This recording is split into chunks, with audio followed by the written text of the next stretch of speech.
봄을 지금 우리가 부활 전에 여기 앞에 목련이 또 활짝 펴서 우리 교회 아주 이 철의 목련은 너무 아름다운데 이 순환지간을 이제 오늘 이번 고난지간을 잘 지내고 내일 아침부터는 우리가 또 새벽 기도회가 출발됩니다.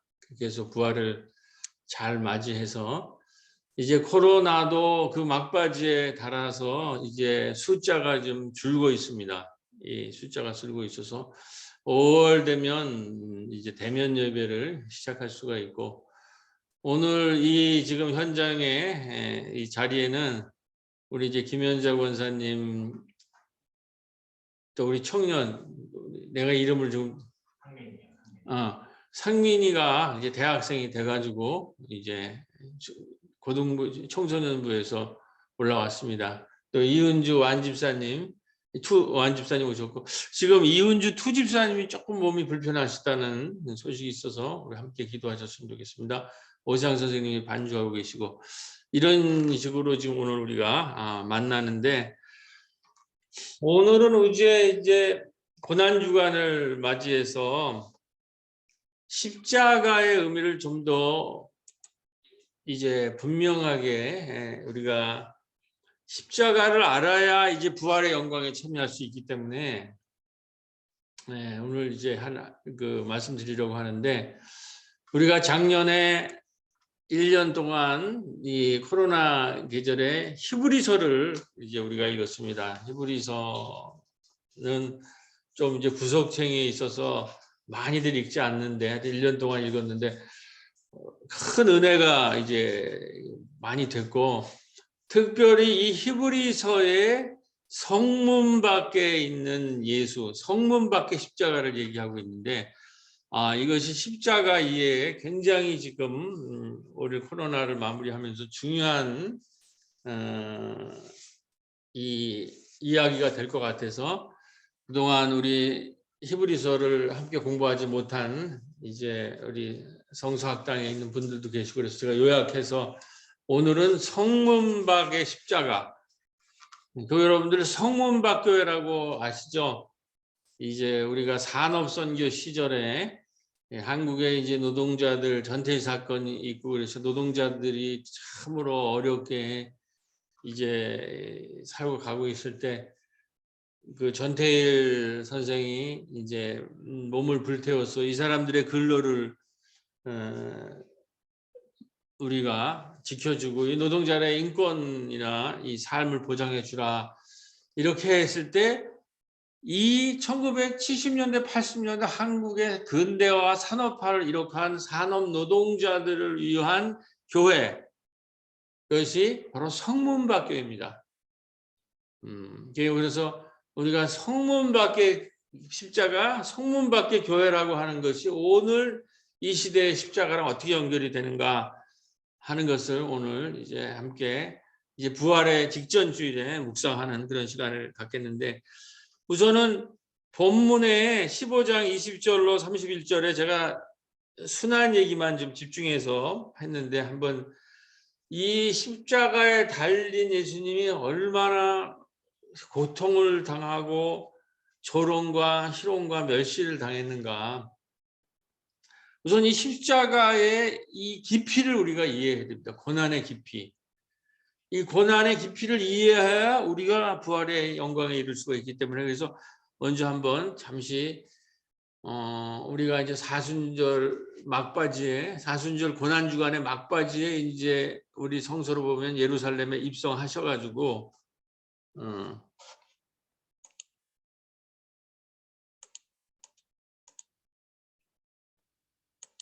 입성하셔서 이제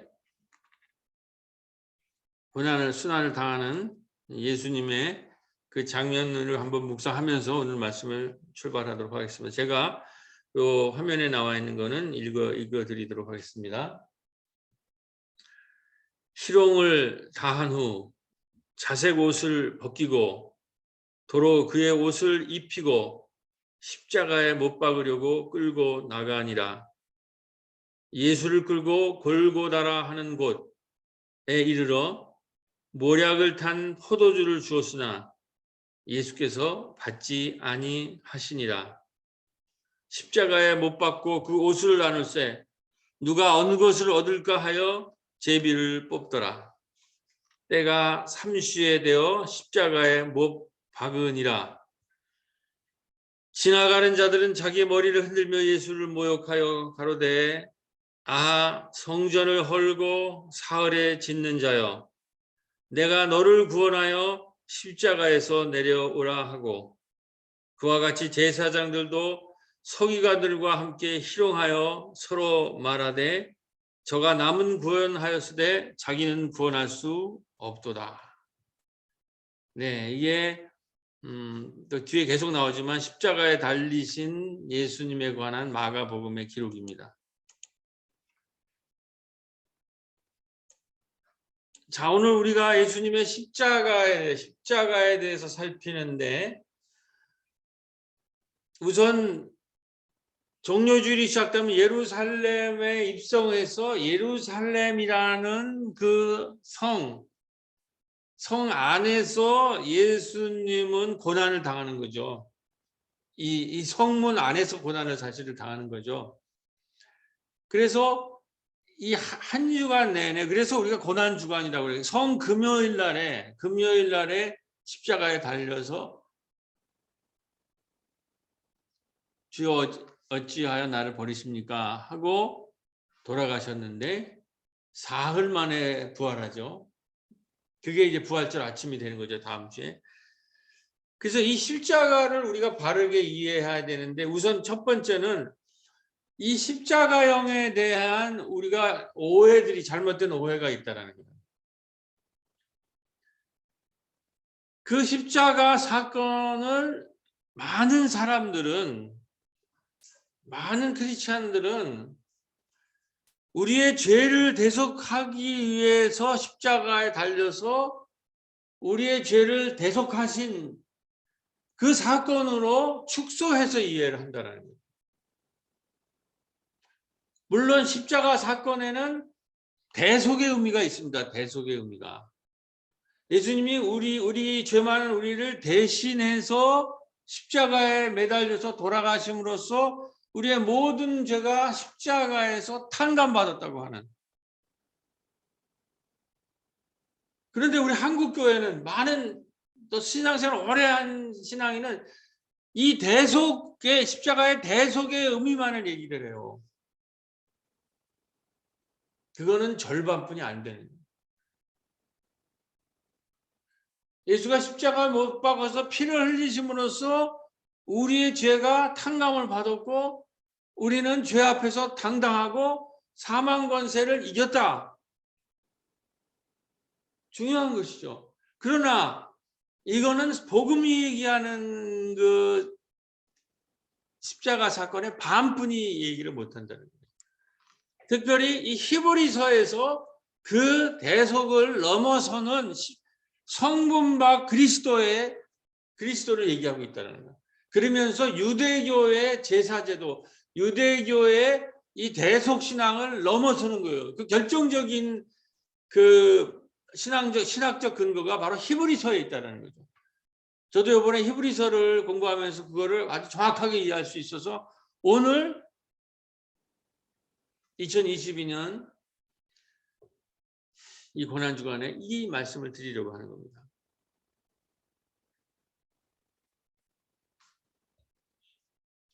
여기 제가 자료를 찾는데 이 그림을 이제 한 분이 이렇게 밑에다 써놨더라고요. 이게 이제 십자가형인데 예수께서 성문 밖에 계시는데 내가 어떻게 성문 안에 있을 수 있겠느냐. 주님 계신 곳에 나도 함께 있기를 원한다. 영원히 동일한 예수는 성문 밖에 계신 분이다. 히브리서는 성문 안에 있는 우리가 성문 안에 있는 그러니까 교회 안에 있는 것으로는 이 십자가의 이해가 이 대속의 이해가 충분치 않다고 그래요. 성문 밖으로 나가야 된다는 거예요. 아까 우리 한국 교회에 위대한 것은 1970년대에 전태일의 분신 사건에 있었을 때 한국 교회가 회개를 합니다. 그리고 한국 교회가 이 성문 밖에 있는 노동자들의 현실을 이해하고 한국에 있는 이 신학인들, 안병근 박사나 서남동 박사나 이러한 신학자들이 민중신학을 전개하기 시작해요. 성문 밖에 있는 십자가를 교회 안에만 아니라 성문 밖에 있는 십자가, 이 시대의 십자가, 역사의 십자가. 그래서 민중신학이라는 것이 한국교회에 탄생을 하고, 우리 교단에서, 우리 대한예수교회 장로교회 가장 자랑스러운 전통이 이 노동자들과 함께하는 교회를 세워야 되겠다고 그래가지고 성문밖교회라는 걸, 보통 우리가 이야기 영등포 산업선교회라고 얘기를 하죠. 그러니까 저는 청년기 때에 이 영등포 산업선교회에서 신학생 때 훈련생을 키웠어요. 산업선교회, 노동자들과 함께하는 이 신학생들, 우리가 80년대 광주를 경험하잖아요. 그런 역사를 경험하면서 거기서 수많은 사람이 학살이 되잖아요. 광주 사람들이. 그런 역사적인 걸 경험하면서 우리가 대학교를 다녔기 때문에 신학을 하면서도 우리는 이런 가난한 자들, 민중들, 산업 노동자들과 함께 해야 되겠다. 그런 목사들이 돼야 되겠다고 그래서 우리 신학교 때부터 그 산업선교에 가서 노동선교를 할 사람들은 산업선교 훈련을 받고, 저는 NCCK 우리 기독교 협의회에서 에큐메니칼 빈민선교 훈련 프로그램이 있어요. 제가 2기에 사회선교협의회 훈련생입니다. 제가 2기에 그 빈민선교 훈련 프로그램의 2기. 이러한 그 전통이 있다는 게 성문 밖으로 나가는. 그렇기 때문에 십자가, 예수님의 십자가형이라는 것은 내 개인의 죄를 탕감하는, 죄를 대속해주는 그 의미가 있을 뿐만 아니라 십자가에는, 여기 위에는 이 십자가에는 로마 제국과 유대 종교 권력이 공모해서 예수 그리스도를 살해한, 우리가 광주에서 난 양민들을 학살하잖아요. 학살한 사건이라는 거죠. 그런 사회 정치적인 사건이라는 거죠. 그런데 많은 사람들은 이 사회 정치적인 이 예수 그리스도의, 그래서 한 개인뿐만 아니라 인류 전체에 고난받고 고통받고 사회 경제적으로 모순과 문제 있는 거를 십자가에서 해결하는 사회적 구원, 이 얘기는 싹 빼고 이런 얘기는 교회에서 얘기를 안 해요. 예수 믿고 예수의 피로 네가 깨끗해졌고 구원받았다만 얘기를 한다는 거예요. 왜냐하면 이런 사회 정치적인 얘기라면 앞으로는 또 어떻게 될지 모르겠어요. 지금 검찰공화국이 됐다고 하는 얘기가, 우리 때는 그런 얘기를 목사들이 얘기하면 옥에 갔어요. 탄압을 받았단 말이에요. 감히 그런 얘기를 할 수가 없었어요. 학생들도 그때 외치면 감옥에 끌려갔고, 교수들도, 우리 교회를 세운 사람이 해직 교수예요. 전남대 철학과, 예? 전북대 철학과 남정길 교수님이라고 해직당한 사람들이 당시에 지식인들을 모아서 처음에 지식인교회로 출발했고, 저랑 오늘 사회를 보시는 백익현 집사님, 예신희 권사님 이런 분들이 여기에 참여했다가 우리는 민중의 현장으로 가겠다고 해서 약대동에 내온, 여기 빈민, 당시에 86년 빈민이에요. 그래서 지금을 맞이하는 겁니다. 그렇기 때문에 이 십자가 이해를 우리가 이제는 다시 분명히 할 때가 됐다는 거예요. 그런데 이 70년대의 한국 교회의 상황은 어땠는가를 세 가지로 요약을 할 수가 있습니다. 70년대 한국 교회의 상황은 74년에 엑스폴로 74라고 하는 대회가 여의도에서 열렸습니다. 그때 이 빌리 그램이라고 하는 세계적인 부흥사가 왔고, 그래가지고 한 100만 명 정도의 여의도에 모였다라는 거예요. 그래서 이 엑스폴로 74가 우리 일제 시대에 평양 대부흥회 이후에 한국교회 두 번째 큰 부흥회가 1900 엑스폴로 74 그 부흥회가 열렸는데, 이때에 100만 명이 이제 집결을 했는데, 여기 보면은 빌리그리암 목사가 있고 옆에 해설하는 사람이 이 김정한 목사죠. 최근에도 여러분 신문에 보셨을 거예요. 어떤 분이랑 같이 나오는 극동방송을 만들고, 하여튼 이분이라서 대부흥회가 일어났는데, 이때 이 부흥회를 주도한 분이 CCC예요. 요 당시에 대학을 다니신 분은 알 수가 있겠지만 그 대학생 선교회예요. 대학생 기독교 선교회가 이거를 그 김중건 목사라고 하는 분이 개최를 해가지고 부흥사를 초청을 해가지고 해서 100만 명가량이 이 당시에 전도가 됐고, 그 다음에 이 농촌에서 올라오는 사람들을 가지고 삼박자 구원, 예수 믿으면 성공하고 잘 살게 된다, 육체적으로나 물질적으로 건강하게 된다, 복 받는다 하는, 그것도 여의도죠. 순복음교회가 등장을 하는 거죠. 조영규 목사님. 이런 흐름이 있었고, 아까 말했듯이 이때 요 어간의 산업노동자 전태일이 근로기준법에서 너무 혹사당하는 노동자들을 보다, 그 다음에 크리스찬이에요. 크리스찬 해서 보다못해 그 근로기준법을 품고 몸을 불살르면서 한국교회가 각성이 돼서 민중신학이 등장을 하는 거예요.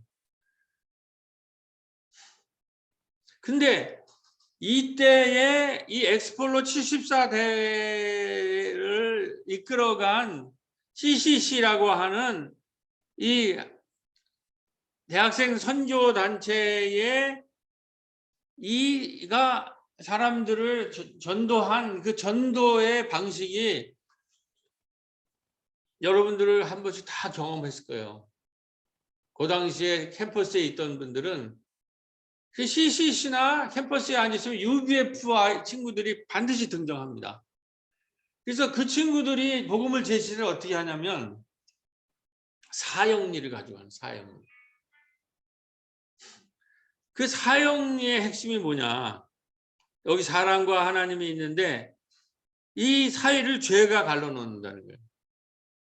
그리고 사람과 하나님을 죄와 심판과 사망과 지옥으로 갈라놓는데, 우리가 예수 그리스도를 믿으면 이 죄와 심판과 사망과 지옥에서 구원을 얻는다.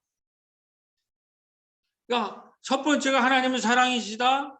두 번째가 사람은 죄로 인해 멸망받고 영원한 형벌에 놓여 있다. 세 번째는 우리의 죄를 대신 짊어진 예수 그리스도 때문에 우리가 구원의 길이 열렸다. 그래서 예수 그리스도를 믿고 영접하면 하나님의 자녀가 된다. 빌리 그레암 목사, 침례교 목사인데 특징이 뭐냐면 지금 그 많은 사람 모여서 예수를 믿기로 작정한 사람은 영접하소서, 그 자리에서 일어나십시오.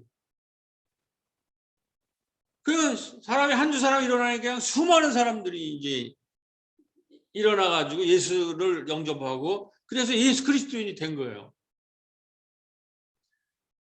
그 이 사형이라고 하는 거는 기독교의 이거를 네 가지로 간단하게 설명한 거예요.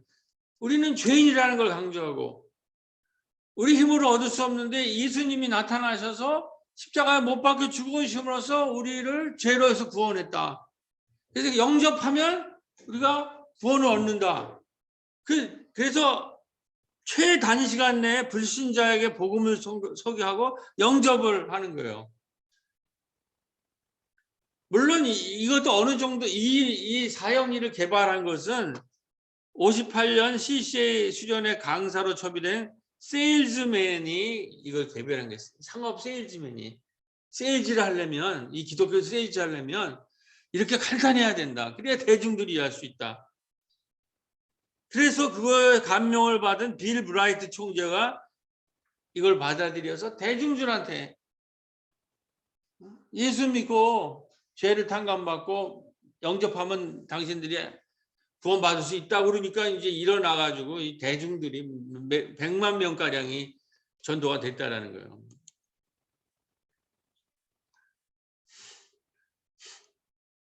제가 80년대 경험한 겁니다. 캠퍼스에 앉아있으면 아까 말했듯이 CCC나 UBF가 뭐냐면 성서 읽기 이거예요. 대학생 성서 읽기. 전도를 하는데 이제 이런 식의 전도를 한다는 거예요. 넌 죄인이다. 너 어떻게 구원받았냐? 예수를 믿어라. 그리고 오늘 나랑 함께 예수를 믿는다고 나는 영접하겠다고 같이 기도하자. 그러면 너 구원받은 거다. 그래서 우리 선교회로 나와라. 저도 제가 다니던 대학에 한 번 갔어요. 어떻게 지금 기억이 안 나는지 어떻게 갔는지 모르겠는데 저는 이제 연동교회 다니고 있는데 너무 분위기가 다르더라고요. 그리고 막 울고불고 그래서 왜 우는지도 잘 모르겠고 하여튼 그 구원받았다면 이제 그런 것으로 이제 이렇게. 근데 당시 우리 대학부에서는 동일 방식 노동자들, 똥물을 뒤집어 쓰고 있는 노동자들을 위해서 기도하고 광주에 대해서 얘기를 하고 광주 양민들이 학살당한 것에 얘기하고 젊은이들이 거리에서 최루탄을 맞고 감옥에 가고 죽어나가는 것들이 1980년, 7, 80년대의 현실이거든요. 그런데 이 사형리는 내가 구원받았다라고 하는 것이 그 감격이 있고 그거는 다 우리가 이해를 할 수 있는데 너무 우리 삶에 지금 일어나는 현실과는 먼 얘기를 하고 있죠. 너무 동떨어지는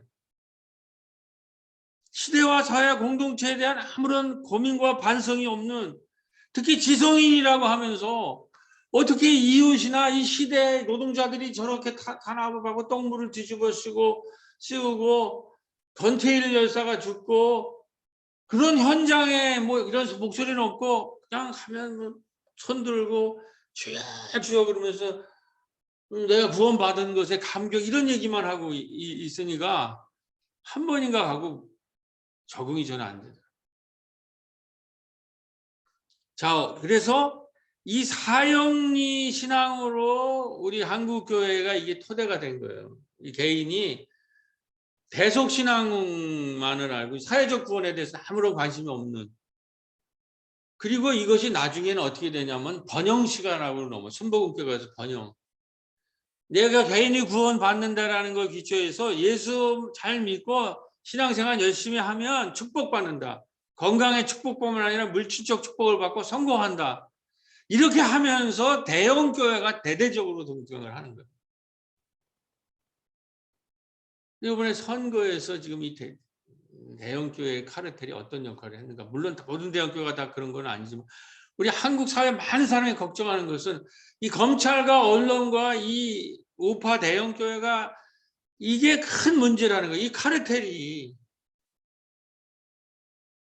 지금 4월이 어떻습니까? 4.3 세월호 그리고 5월이 되면 광주 아니에요. 우리의 이 사순절과 부활절에 있는 4월과 5월은 이러한 역사적인 사건이 있는 거예요. 여기에 대해서 그럼 한국교회가 사형리 복음을 가지고 이 번영 시각을 가지고 무슨 얘기를 할 수 있고 무슨 대답을 할 수 있겠냐는 거죠. 근데 우리의 90%가 이 신앙의 수준을 전부 사형리 번영신앙, 개인구원과 번영신앙을 한국교회는 지금 넘어서지를 못하고 있어요. 5%도 안 됩니다. 이걸 넘어선 성문박 교회, 성문박 마을교회. 이제 우리가 마을교회인데 저는 그래서 이번 히브리서를 공부하면서 성문박 마을교회로 가야 되지 않겠느냐 이런 생각을 한번 봐봤습니다. 하여튼 우리도 NCC 중심으로 한 이 4월 제가 KSCF를 이 UBF나 CCA랑 다른 역사와 사회적 책임을 묻는 것이 당시에 YMCA, KSCF거든요. 저는 그쪽에 이제 참여했었는데 거기서 나오는 NCC랑 우리 표어들은 이런 거예요. 저항하는 그리스도인 4월 혁명 그리고 부활절. 이런 주제를 좀 다뤄야죠. 그렇다고 해서 제가 개인 구원을 무시하겠다는 얘기 아니에요. 개인 구원에 기초하면서도 이런 사회적인 역사적 구원 얘기를 교회는 선포를 해야 돼요. 그게 복음에 있는 내용이에요. 이 뒤에 나오겠지만. 그리고 교회도 이게 이소선 여사님이 전태일의 영정을 들고 오열하는 모습이고 우리도 2015년도 세월호 가족을 환영하는 새로운 은빛학교 따뜻한 콘서트 이런 거를 했죠. 이것도 했고 지금 제가 그 사진을 여기다 못 넣었는데 세월임 합창대 가지고 세월호 우리 작은교회 박람회에 우리 세월임 합창단이 우리 교회 합창단이 갔었죠. 작은교회 박람회 가서 우리가 세월호 가족들과 함께 합창을 했던 기억도 있습니다. 우리가 나의 개인 구원 물질적인 이런 것이 아니라 이런 얘기를 우리가 할 수 있는 성문밖 교회가 돼야 된다는 거죠.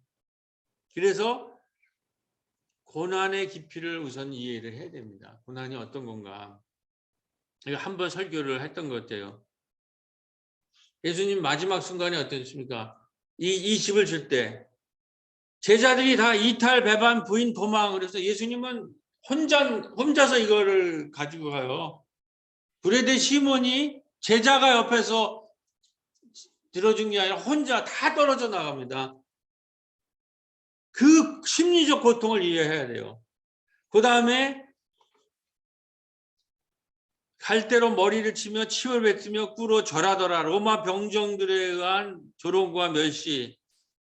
그다음에 로마의 채찍형. 이 로만 이 채찍이 여기 있죠. 로마의 채찍. 이거는 어떻게 되냐면은 여러 개 가죽으로 묶은 것으로 가죽 끝에 뼈 조각과 납조각 가죽 끝에 뼈 조각과 납조각을 박아서 이 채찍이 몸을 휘감으면 실핏줄이 터지고 동맥이 파열되고 삼절이 다 떨어져 나가네요.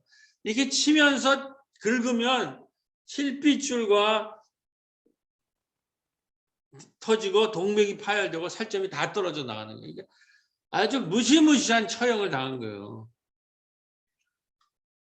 이거를 그 패션 오브 크라이스트라고 하는 영화가 있죠. 좀 너무 이렇게 자극적으로 돼 있어서 좀 그렇기도 하지만 그 어떻게 순환 당했는가라는 이 실질적인 것을 당했다는 거죠. 그래서 십자가에 매달렸을 때 손과 발이 찢기고 한나절 하루와 같은 장시간의 처절한 고통 속에서 죽어가는 처형 방법이었다는 거죠. 이 십자가형이라고 하는 것은 로마라는 제국에 저항하는 정치범에 대해서 하는 사형이에요. 예수님이 왜 유대인에 의해서 유대인은 어떻게 돌팔매로 죽이잖아요. 그게 아니라 왜 십자가에 매달리는가? 예수는 당시에 정치범이었다라는 거죠. 왜 예수님이 로마에 대해서 저항했는가? 그리고 예수님이 왜 회당에서 쫓겨났는가? 이게 다 성서에 나와 있잖아. 이 얘기를 왜 말하지 않느냐는 얘기예요. 왜 이 얘기를 얘기하지 않고 왜 나를 위해서 내 죄를 위해서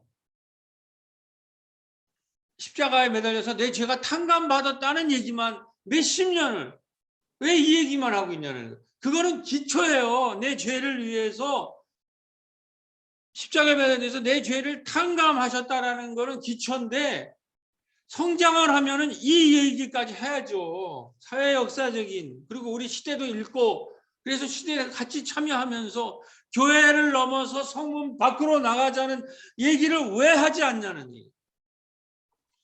왜 이 얘기를 가르치지 않는다는 얘기. 그렇기 때문에 이제 우리가 2000년도를 22년 넘으면서 성문 밖 예수를 이 얘기를 해야 됩니다. 이 히브리서는 뭐냐면 구약에는 제사에 관한 걸 레위서의 제사법이 나와 있잖아요. 그게 유대인들의 제사법인데 기독교인의 새로운 기독교한 종교에 기독교인은 어떻게 제사 대신에 예배를 드려야 되는가라는 것을 이게 유대의 제사를 넘어서면서 부활의 예배를 어떻게 어떤 의미로 드려야 되느냐라는 걸 얘기한 책이에요. 그런데 이 히브리서는 그 예수가 바로 이 대제사장이라는 거죠. 구약에도 대제사장이 있잖아요. 근데 구약의 유대 성전 회당을 하는 대제사장이 아니라 그보다 더 큰 대제사장이라는 거예요. 그래서 하나님이 이 대제사장을 통해서 단 한 번의 유일무이한 제사를 지내서 인류의 죄를 탕감시켰고 그리고 이 역사적인 사회적인 구원까지도 이루셨다라는 거예요. 그런데 이 히브리서에 이 죄 문제를 탕감하는 거가 아주 유대교의 제사를 넘어서는 새로운 예수 그리스도를 통해서 새로운 제사를 넘어서는 예배를 이제 제시를 하는 거예요. 여러분, 모든 종교나 유대교 같은 경우에는 인간은 우리 모두 약하고 약한 인간들은 많은 죄를 범하기도 하고 문제를 일으키고 하면 이것을 죄라는 거는 문제이기도 하고 우리의 죄이기도 하고 부채예요. 우리 인생을 살다 보면 부채가 쌓이잖아요. 죄가 쌓인단 말이에요. 그거를 예배 드린다, 제사 드린다는 것을 탕감하는 거란 말이에요. 탕감. 그래야 우리가 다시 떳떳하게 살 거 아니에요. 그랬을 때에 구약과 같은 낡은 데서는 제사를 드려요. 그래서 사람을 죄를 탕감하기 위해서 피가 필요한데 사람을 죽일 수 없잖아요. 그러니까는 양을 죽여서 양을 피를 흘리게 하고 한 마리 그 양을 희생양으로 해서 그 양의 피로 양이 우리 대신해서 그 양의 피를 흘림으로써 우리의 죄를 양을 통해서 탕감받고 두 마리를 하는데 한 마리는 그렇게 제사를 지내고 성전에서 한 마리는 죄를 뒤집어 씌워가지고 광야로 몰아넣어요. 그래서 그 광야에서 고난을 하다가 아무 죄도 없는 양이 거기서 죽게 만드는 걸 통해서 우리는 거기다 뒤집어 씌워가지고 우리의 죄가 탕감받았다. 이런 식의 제사를 지내는 걸 통해서 우리의 여러 가지 예식적으로 죄의 문제를 해결했다는 거예요. 그런데 그러니까 우리가 죄를 지니까 허구한 날 이 성전에 가서는 이 양을 이제 죽여가지고 탕감을 시키는 거예요. 그런데 흠 있는 것이 안 되니까 반드시 제사장한테 절차를 거쳐서 하오니까는 바치는 것들 부자만 또 양을 하고 가난한 사람은 비둘기뿐이 바칠 수가 없어요. 그리고 양을 가져온 거랑 깨끗한 걸 바쳐야 되니까 깨끗한 거로 재물을 이렇게 전환할 때 거기에다가 비싸게 하는 거예요. 그래가지고 성전이 그 이 차액을 뜯어먹는 구조가 된 거예요. 이런 성전이 이런 그 속죄라는 걸 통해서 백성들을 수탈하는 구조가 된 것에 대해서 반란을 일으킨 사람이 누구예요? 바로 세례 요한 아니에요. 세례 요한이 사람들이 전부 죄의 문제에 겁이 나왔어. 성경 전부 죄인들이 등장하잖아요. 그 성전에 가야만 깨끗해진다고요. 근데 사도 요한이 요단강으로 나와라. 무단강에 물에 담갔다가 침례를 하면 너희들 죄를 탕감해 주겠다. 그러니까 거기는 번제를 바치지 않아도 된다는 거예요. 무료로 탕감을 해주는 게 되는 거예요. 그러니까 수많은 젊은이들이 나가고 예수님도 거기 가서 세례를 받았다는 거 아닙니까? 이런 문제가 있는데 이 히브리는 저는 어떻게 해석하냐면 예수님은 큰 대사장이기 때문에 예수님의 십자가형은 보혈의 능력이 있어서 한 번 십자가에 못 박혀 돌아가신 그 핏값으로 모든 인류의 죄가 탕감받았으니까 그 보혈의 능력으로 다시는 동물 제사를 드리지 않아도 된다라는 거죠. 그러니까 이 뭐예요? 이 샤머니즘이나 낡은 구약 같은 건 매번 우리의 죄를 위해서 동물의 피를 흘리고 동물을 바쳐야 된단 말이에요. 최근에 우리 샤머니즘 할 때 뭡니까? 무슨 법사라는 사람은 어떻게 했어요? 소의 껍데기를 벗기잖아요. 그런 게 전부 그런 게 무슨 효험이 있다고. 예수 그리스도는 단 한 번 십자가의 이 보혈의 능력 한 번 거기서 흘린 피로써 이제는 다시는 동물 피를 흘리지 않고도 우리의 모든 죄가 용서받았다라는 이 위대한 그 설정을 하면서 구약의 제사가 없어지고 이 부활의 예배를 드리면 이것으로 우리는 모든 죄를 다 탕감받을 수 있다라는 게 되는 거예요. 이게 이제 히브리서의 위대한 점이에요. 단 한 번의 십자가의 보혈로 다시는 동물의 희생제를 안 드려도 된다. 그리고 13장 13절에 한 발음 더 나갑니다. 그런즉 우리도 그의 치욕을 짊어지고 성문 밖으로 그에게 나가자. 이러한 우리의 죄를 탕감받은 것으로 맨날 동물 희생제사를 하지 않아도 우리는 십자가를 믿고 십자가의 보혈의 능력을 믿으면 우리의 모든 죄가 탕감받는다라는 대속의 능력도 얻을 뿐만 아니라 그것을 히브리서는 그 대속의 얘기를 하면서도 그거를 넘어서는 십자가라는 것은 대속의 의미가 아니라 대속의 의미를 넘어서는 성문 밖에 있는 사람들의 구원까지를 얘기하는 거예요. 지금 여기에 동물 희생제는 성서 안으로 들어온 사람들만의 얘기를 하는 거예요. 그런데 이 히브리서의 혁명성은 예수님은 성서 안에 들어와 있는 성문 안 사람들만의 기독교가 십자가가 아니 그리스도가 아니라 성문 밖에 있는 저 죄인들 그 사람들에게 나가서 거기에서 골고다 십자가에 매달린 사람, 성문 밖의 사람까지 구원하는 사회 역사적 구원까지를 얘기를 하는 거예요. 그리고 그때 뭐가 하냐면 예수를 누가 죽였습니까? 여기서 조롱하는 사람, 대제사장과 서기관, 회당의 율법학자들, 성문 안의 사람들이 예수를 전부 죽인 거 아니에요. 그러니까 더 이상 성문 안에만 있지 말고 성문 밖으로 나가라라는 거예요. 진짜 구원은 성문 밖에 있다라는 거예요. 성문 밖교회가 탄생하고 한국교회에서 산업 선교회가 등장을 하는 것입니다. 이 신앙으로. 그래서 우리 새로운 교회도 마을의 이 교회를 내놨다라는 걸 신학적으로 더 분명하기 위해서는 성문방 마을교회가 되어야 할 줄로 믿습니다.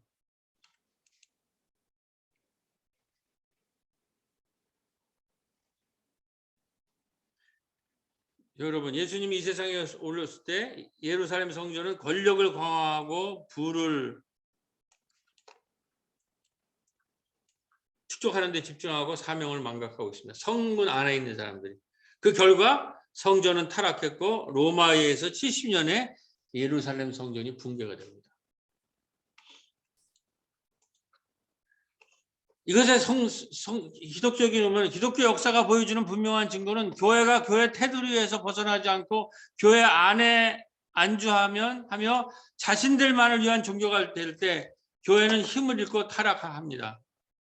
그래서 성령이 오면 이제 우리 사도행전 이제 공부할 텐데 우리 성서학당에서 예루살렘과 온 유다와 사마리아와 땅 끝까지 성문 안에 있는 예루살렘 교회를 넘어서서 성령이 온다라는 거예요. 예루살렘과 원유다와 사마리아 땅끝까지 교회 밖으로, 성전 밖으로 나가서 낮은 이방 도시와 마을로 선교의 발걸음을 옮길 때 교회가 성장할 뿐만 아니라 새로운 성령의 역사를 만들어 간 거라는 거죠.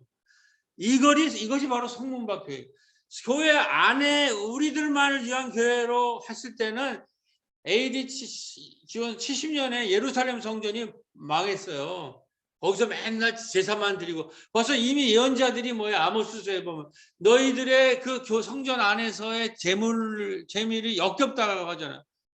거기서 노래소리가 노래가 휘황찬란하고 재물을 많이 바치고 교회가 크고 성전이 크고, 이게 이미 예언자들이 역겹다라, 다시는 그런 것을 하지 말라라는 거예요. 성전 재물. 지금 우리가 해야 되는 성문 밖에서 고난당하는 예수를 위해서 성문 밖으로 나가야 된다는 거예요. 이게 히브리서예요. 우리도 그분과 나가서 그분이 겪었던 치욕을 함께 겪읍시다 라는 말씀처럼 대속적 십자가를 넘어서 우리의 삶을 부단히 성문 밖으로 채찍질해 나가며 예수의 십자가를 몸의 실천을 통해서 시험해 나가는 성문 밖 신앙으로 나가야 되는 것입니다. 이것이 코로나 이후, 기후변화 이후 새로운 예수신앙의 방향이 돼야 됩니다. 이제 앞으로 우리가 코로나 이후, 기후변화 이후에 우리가 새롭게 이 예배당에서 대면으로 모이면 사형리, 창조, 타락, 속죄, 믿음에 입각한 인간의 행동을 율법으로 통제하고 길들이려는 내세 중심적인 유아기적 신앙을 넘어서야 합니다. 히브리서는 예수님이 스스로 성전 밖으로 나가 제물이 되심으로써 다시는 단 한 번의 마지막 제물이 되심으로써 다시는 동물 제사를 드리지 않아도 되는 구약의 동물 희생 제사를 폐지시키고 성전의 휘당이 찢겨져 나가며 성문 안과 밖의 구분이 사라지면서 이제 성문 밖으로 나가서 성문 밖에서 십자가를 지는 성문 밖 신앙으로 희생 제사 대신에 부활의 예배를 완성시키셨는데, 오늘 이러한 성문 밖 부활 신앙이 코로나와 대선 이후에 더욱 절실할 줄로 믿습니다. 희생 제사를 넘어서서 부활 예배를 넘어가는 것이 우리의 예배로, 부활절 예배로 넘어가는 것은 뭐냐? 예수님이 돌아가실 때 뭐예요? 성전에 휘장이 찢어지잖아요. 그러니까 유대교라는 거는 지난번에도 말했지만 마커스 보그가 뭐라고 그래서 거룩의 정치학이라는 거예요.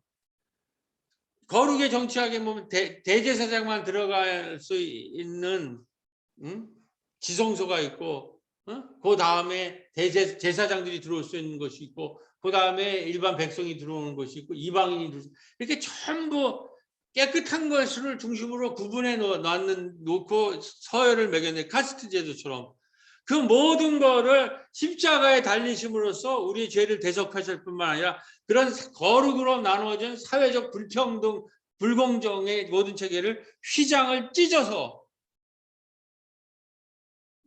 다 철폐시켜버립니다. 그래서 우리는 모든 이방인이든 크리스찬이건 남자든 여자든 갈라디아서 5장에 있는 노예든 노예 주인이든 모두가 다 그리스도 안에서 한 형제요 자매라고 하는 부활의 예배를 성문 밖에서 드릴 수 있는 줄로 믿습니다. 그러니까 이 사형리 여기에서 이제는 성숙한 신앙인은 유아적 대속 개인 구원의 한계를 딛고 성문 밖으로 나가 성문 밖의 십자가를 이제 우리가 져야 된다는 거죠. 자, 다 같이 이제 이 얘기를 우리가 다 기억하시면서 다 같이 파란 건 제가 얘기하고 빨간 건 그 여러분들이 하면서 마이크를 다 여시고 다 같이 기도하시겠습니다. 마이크를 열어주세요. 주님, 우리 주님은 단 한 번의 십자가 제물과 부활의 신앙으로 유대교의 성전 중심의 동물 속죄 제사를 협회하셔서 우리가 더 이상 구약의 낡은 동물 희생 제사를 드리지 않고 오직 부활의 예배를 드림으로써 오늘도 부활하신 예수님을 만날 수 있음을 믿습니다. 주님, 우리가 예수님을 만난 이후로 우리의 우리의 신앙이 신앙이 어린아이와 어린아이와 같은 같은 개인 개인 구원적 구선적 대속 대속 신앙을 신앙을 넘어서길 넘어서길 원합니다. 원합니다. 유아적 대속 신앙을 넘어 이제는 성숙한 신앙인이 되어 내 죄가 예수님의 피로 속죄를 받았다는 개인 대속 신앙을 넘어 이제 성문 밖으로 나가 십자가를 지기를 원합니다. 주님, 오늘 오늘 우리는 깨닫습니다. 깨닫습니다. 성문 안의 세계는 그리스도를 그리스도를 배척하고 배척하고 죽인 곳입니다. 이제 우리는 그동안 나만 죄사함을 받고 깨끗해졌다. 나만 구원받았다 하는 이 성문 안의 세계가 하나님께 얼마나 가증한 곳인지 보고 깨달을 수 있기를 원합니다. 주님, 우리가 성문 밖에서 십자가에 매달릴 때 우리는 성문 안의 세계를 기웃거리지 않기를 원합니다. 성문 안 신앙은 종교적 만족을 누릴 수는 있지만 그리스도의 생명이 없는 것입니다. 우리는 오늘 이 시대에 성문 밖으로 나가 십자가를 진다는 것은 성문 안에서의 개인의 대속과 구원을 넘어 이웃과 지역과 마을과 사회의 십자가를 함께 지고 시대의 구원과 사회 구원과 생태의 구원으로까지 우리의 신앙을 확장시키길 원합니다. 다 같이 우리가 성문 밖 십자가를 십자가를 지면서 미움을 받고 조롱과 멸시를 당할지라도 우리 자신의 자신의 안정과 행복과 성장과 수가 사라질지라도 우리는 우리를 위하여 치욕을 짊어지고 성문 밖으로 나아가신 그리스도를 위하여 살기를 원하오니 부활의 성령으로 우리에게 용기를 허락하여 주옵소서. 예수님의 이름으로 기도드립니다. 아멘. 아멘.